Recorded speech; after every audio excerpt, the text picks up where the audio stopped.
realm of the Division of Revenue Act to enable, for instance, provincial governments to use their infrastructure grants, which they get from national government, and also their budget allocations, to crowd in the private sector finance for large social infrastructure, but also to open up opportunities for the private sector to participate alongside government in economic infrastructure that will be revenue generating.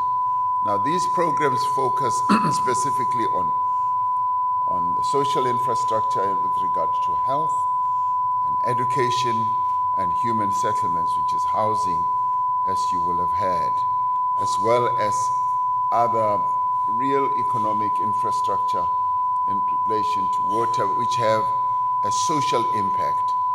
Among other things, this would enable government to diversify infrastructure financing through innovative solutions. Ever since our administration started, one of the issues I've been raising is let us find innovative, new, creative solutions of funding infrastructure. And we've now embarked on a number of reforms. The amendment, for instance, to the public-private partnership regulations, which have recently been published, where we would like as many people as possible to comment, are part of the broader reforms to mobilize and pool public and private sector resources for infrastructure. So what we are seeking to do, and this symposium should go to a great deal of length to contribute to that, is meant to come up with fresh ideas, new ideas, and more implementable ideas of how we can fund infrastructure. What we are doing is to set up the framework, and we now need people with great minds like the ones seated here to be able to help us to operationalize a number of initiatives that we've got in place.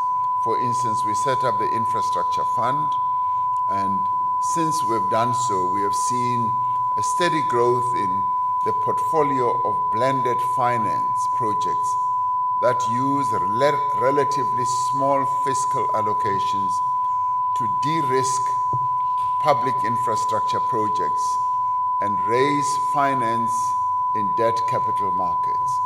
One of the areas we have not really been mining and exploiting greatly is the debt capital markets, and to find a much more practical and beneficial, mutually beneficial way in which all these can function. Through the work that has been done in transforming the infrastructure landscape in our country, the total value of our country's strategic integrated projects has grown from about 340 billion rand in July of 2020 to 540 billion rand now. Now, 18 projects valued at a number of billions of rands have been completed, covering areas that are important, such as human settlements, housing that is, and in housing we're looking at social housing as well, which is a very important area, and a number of the three speakers who spoke about that. The road infrastructure in our country, water infrastructure as well.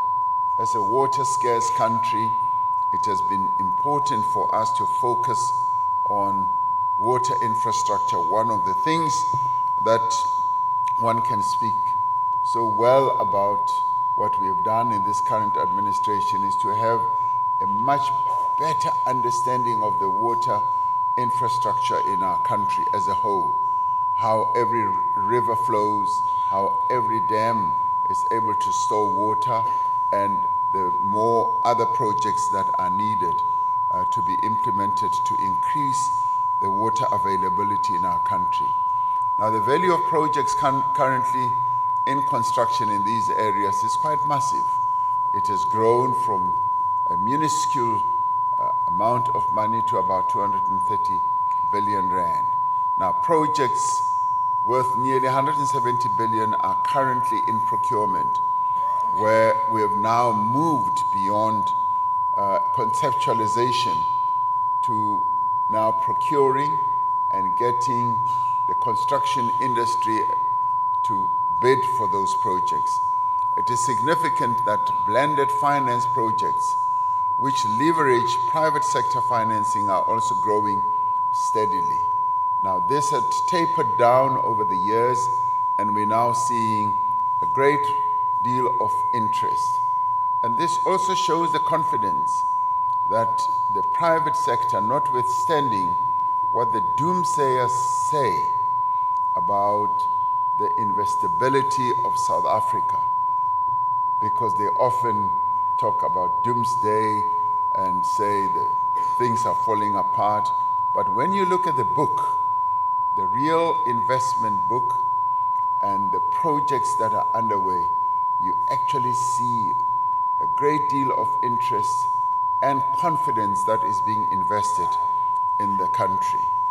In this calendar, 11 projects with a total investment value of 45 billion are expected to reach financial close. Now, reaching financial close has been one of those challenges, as all of you would know, because it's very easy to conceptualize a project and say we want to build the biggest dam in the world, but it is the crunch of closing the project financially that matters most. One of the areas that we have focused on is the unblocking of multiple government authorization permits, licenses, and exemptions. Now, this has been a recurring challenge, which we have focused on our reform journey. We realized that there were blockages, there were delays, and there were a whole number of horrible things that were happening. And I've often said that, for instance, it would take people or companies and people 3 years just to get a water license, just a mere water license to be able to develop the country economically. And now we've reduced that, getting permits. We're cleaning all the cobwebs to enable the permit granting system to work in tandem with our economic goals and ambitions. Now, to date, Infrastructure South Africa has unblocked a total of 25 billion worth of projects in the renewable energy space using the Infrastructure Development Act to fast-track government authorizations. And there's much more work that needs to be done. But the important thing is that our reforms are beginning to bear fruit. Our reforms are unblocking and unlocking a great deal of investment. And this is where I would say the tire hits the tar, because this is what matters most. Now, among the strategic integrated projects, the energy portfolio has the biggest project pipeline, largely because of the energy challenges that we are facing, but also because we've had to build more energy assets. For instance, our transmission lines. Coming from an apartheid-governed country, which restricted energy availability to just a few people who lived in this country, largely white people. This government has, and the previous government administrations, have made it their task to extend access to electricity, and that has given rise to a need to broaden the assets or the facilities in regard to transmission. And now, as our energy availability is under pressure, we've had to rely on renewable energy processes, which we are now doing, and also on green energy. Now, the project pipeline comprises more than 100 projects amounting to 240 billion just in the energy space. And our country is positioning itself to be a leader in green energy, working towards a sustainable future driven by innovation. And we see this green energy or clean energy beginning to bring about new industries that are driven by technology and innovation, a space that we are driving our country into. The Green Energy Program, estimated at 300 billion and comprised of the 14 projects, is an important part of our country's just transition. Now, major water infrastructure projects are also underway. As I said, water is a major challenge in our country's architecture, and the projects that are under construction in several parts of the country are expanding our capacity with regard to water availability in our country in relation to dams and bulk water infrastructure as well. The other area which Minister Zikalala also spoke about is in the transport sector. And this is one of our best performing portfolios in our strategic integrated project pipeline, with 6 projects worth 25 billion rand completed to date and a further 5 projects that are currently under construction. And he also mentioned these wonderful bridges that are going to be some of the best on our continent.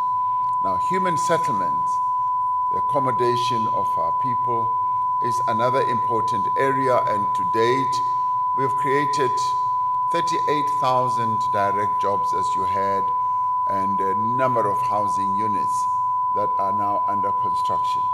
And this is being done under a very good foundation that we have built over the past 30 years. Over the past 30 years, this government has ensured that 4.7 million households get housing. And this is an incredible feat, better than none that I can think of, because this clearly shows in a very direct and physical way that this is a government that is focused on improving the lives of its people. To build 4.7 million houses for our people is actually a great achievement. Now, the key to developing a bankable and viable project pipeline is what all of you would know is project preparation. As I said, you can conceptualize a project, but it is the preparatory portion or part that plays a key role. Now, projects being taken to procurement without the requisite readiness often lead to cost and time overruns during implementation, because it is very tempting to conceptualize a program, or a project rather, and want to rush to procurement. And without due and careful preparation, many of these often run into time overruns as well as a great deal of money being overspent.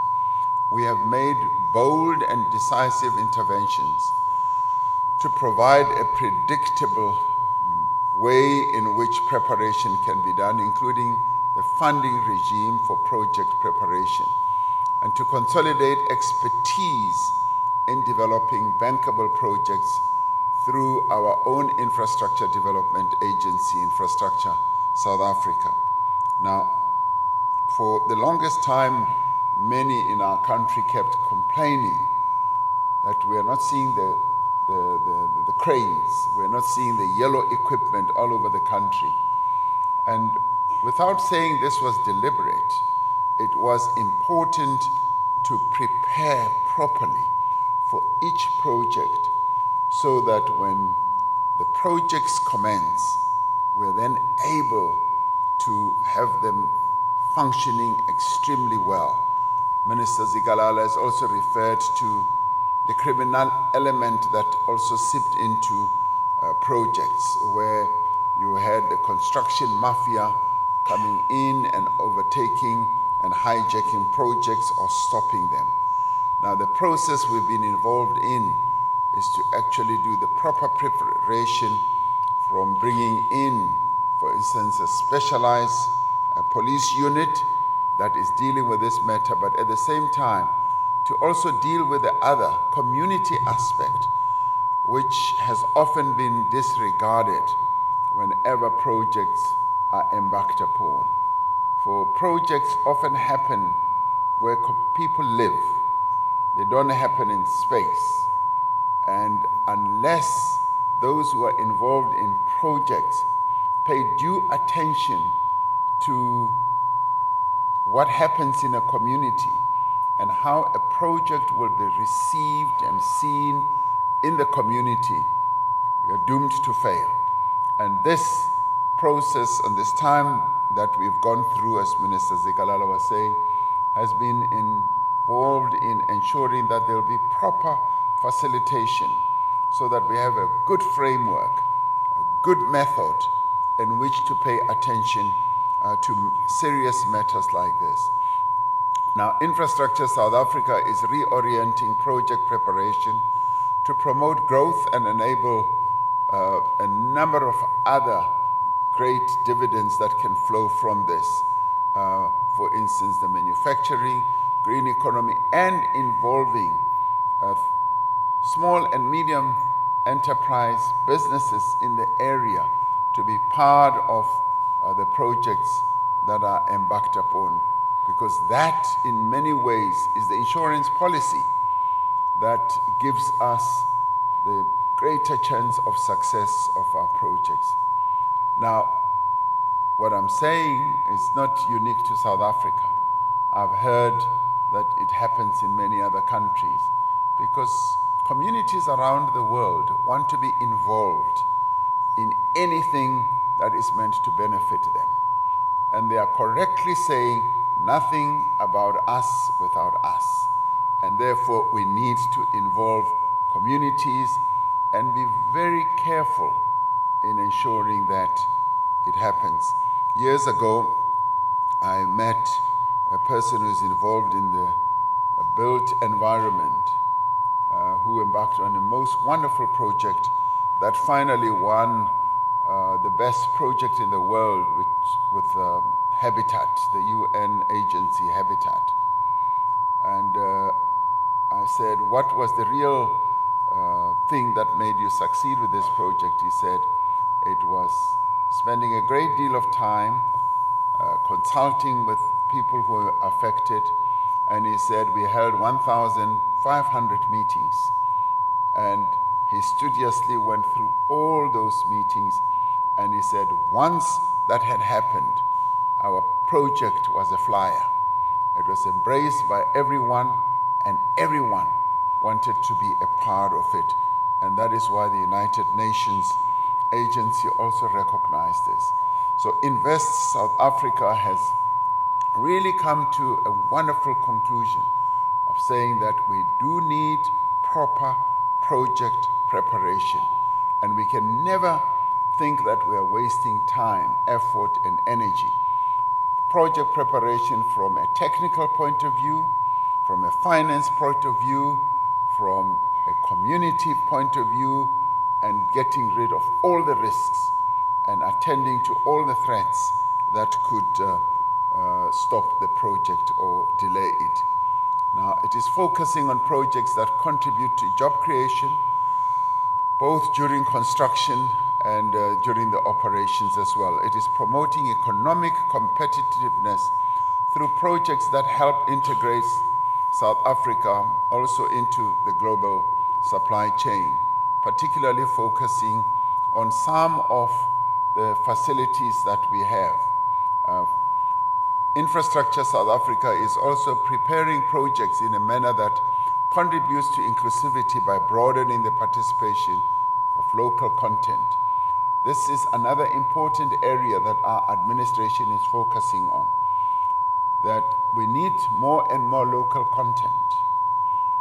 And local content, the bringing in of locally made, if you like, implements that have to do with projects, leads to economic growth, to job creation, and it is through this that we are able to also bring in a great deal of dynamism in the building of projects, because we should now know that the implements that go into building up these projects can be found locally, and we can promote the growth and the establishment of a number of industries. This approach is being applied to what we've identified as the 12 priority infrastructure projects with a cumulative project value of more than 180 billion rand.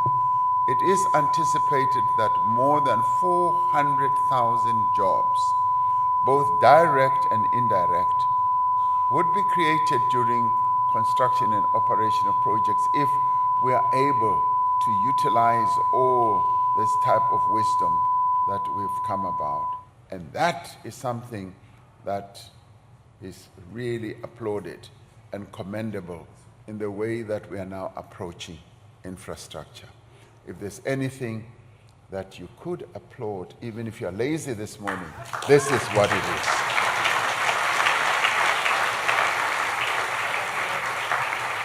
Now, the top 12 priority infrastructure projects are aimed at leveraging technical and financial expertise of development finance institutions and multilateral development banks to increase the capacity of the state. Now, I'm really pleased that there are quite a number of delegates here who come from those institutions. Now, we have a number of those priority projects, and they are spread throughout the country. As Minister Zikalala was also saying, we're not focusing on certain parts of the country only. Our country, with its 9 provinces, has a number of infrastructure needs.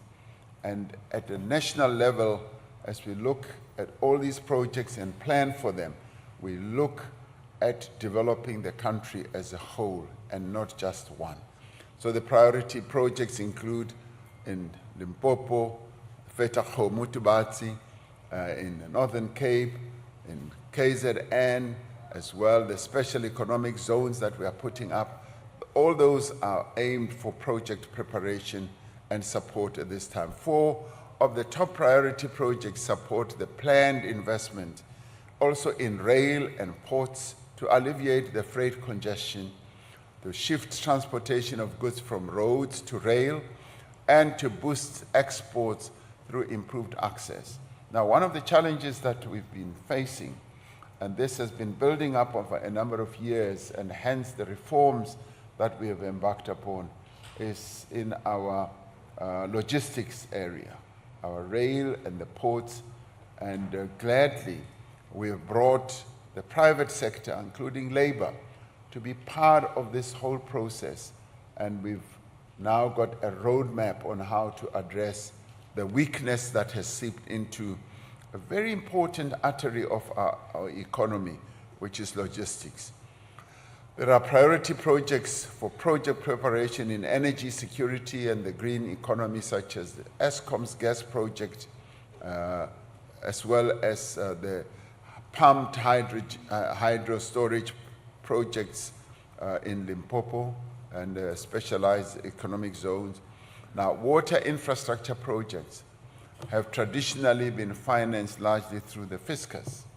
Now, through the preparations that are going on with regard to a number of water projects, the bulk supply, we are bringing in the private sector, and Infrastructure South Africa is aiming to leverage the private sector involvement in financing and delivery of a number of these projects. Now, health and education projects are also very important, and they are included in the 12 priority projects. And they are aimed at also addressing the funding challenge and gap that I was talking about earlier. And with this, we're then able to enhance the integrated planning and proper procurement processes that are important in this. And we are working to rebuild the construction industry and ensure that it is able to deliver projects on time and within budget, and also to the right quality. The construction industry has been facing enormous challenges, but it is also an industry that has also seen a great deal of transformation. Construction industry in our country was largely the terrain of the previously advantaged people in our country. And now a number of those who were previously disadvantaged have come into the construction industry, and they are playing a very important role. But there was a time when things dipped down, and we are now very actively, as government, playing a role in bolstering the construction industry, including addressing all these challenges of the construction stoppages that I was talking about. With well over 1.2 million people employed in the industry, there needs to be a constant, reliable pipeline of projects that enables the sector and its supplier industry to plan ahead. Because as we know, construction projects require a lot of planning and preparation. Infrastructure South Africa is today publishing, as you've already heard, from both the program director, who is so well informed, as well as the minister, about the construction book that they have both been talking and boasting about, which is wonderful. So that showcases a number of infrastructure projects, and that just shows the depth of organization, the depth of detailing exactly infrastructure importance in our country.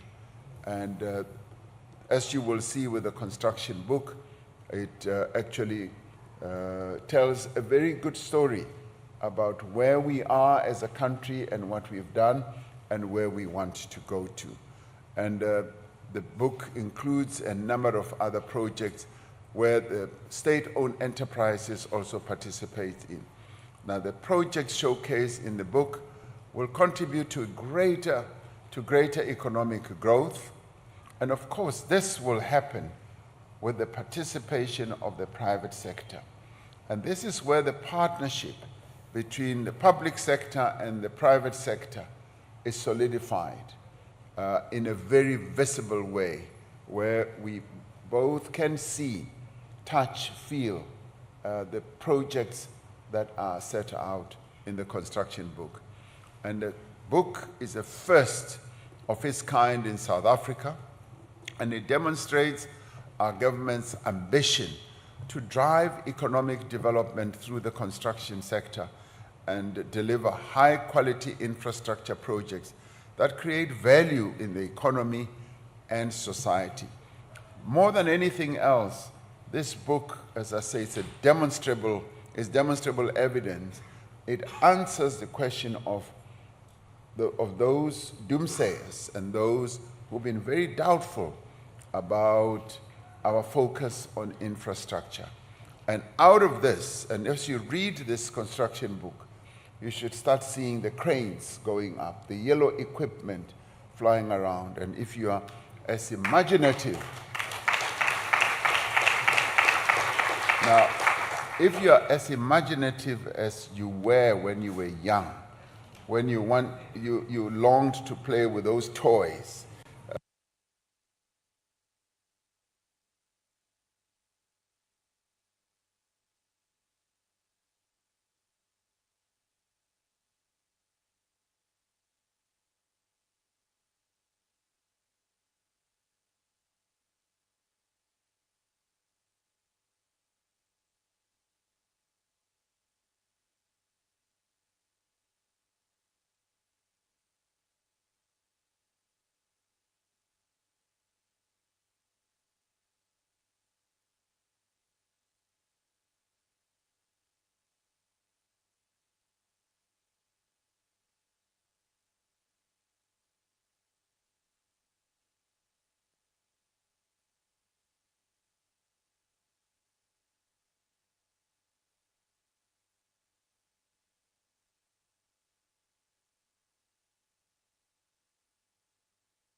integration, but despite this, progress on implementing regional and continent-wide infrastructure has been slow. But I do believe that across the continent, we're now beginning to see greater focus on infrastructure.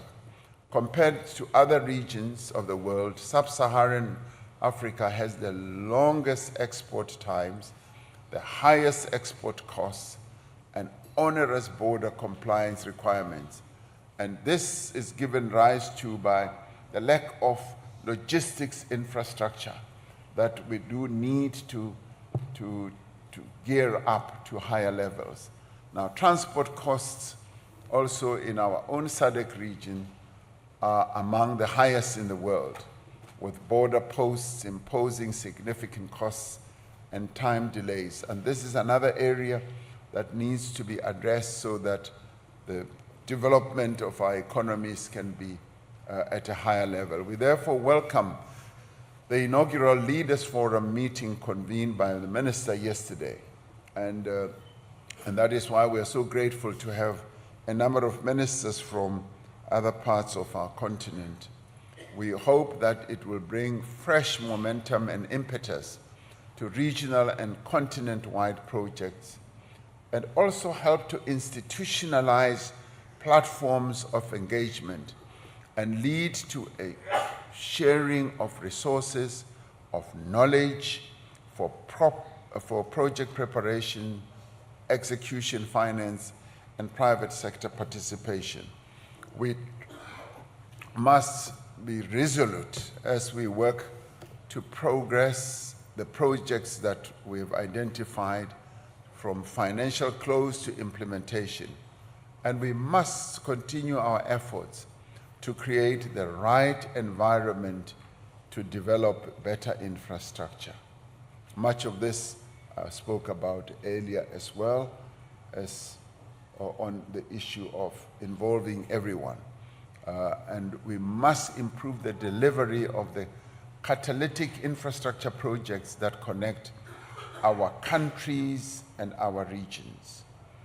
Now, with the advent of the Africa Continental Free Trade Area, we are going to rely on more efficient infrastructure, roads, ports, as well as air, in terms of being able to transport the goods that the Africa Continental Free Trade Area is beckoning on us to embark on. Since it was first held in 2020, the Sustainable Infrastructure Development Symposium has been in many ways an essential part of the growth and infrastructure investment in our country. It has contributed a great deal, so you are participating in a platform that has really generated not only interest, but also has generated a great deal of focus when it comes to infrastructure. Now, as we reflect on the great progress that has been made, and there has been great progress, we look ahead to even better prospects for growth and development in our economy, utilizing infrastructure, as I often say, as the flywheel that is going to drive the economic growth that we need. We have done much over the last few years, and through this symposium, we are, in my view, continuing to strengthen the foundation to do much more. So I commend you for being here, and I want to thank you for participating once again in this symposium, because it is an important intervention that you are making. So bring your wisdom, bring the best of your creative ideas so that we can together work to develop our country. If you are in the private sector, this is where you can make money. If you are in the public sector, this is where you can foster development. If you are an academic participating here, this is where you can showcase your intellectual prowess. So everybody has an opportunity to shine. So come and put your ideas forward. We thank you for being here. Thank you very much.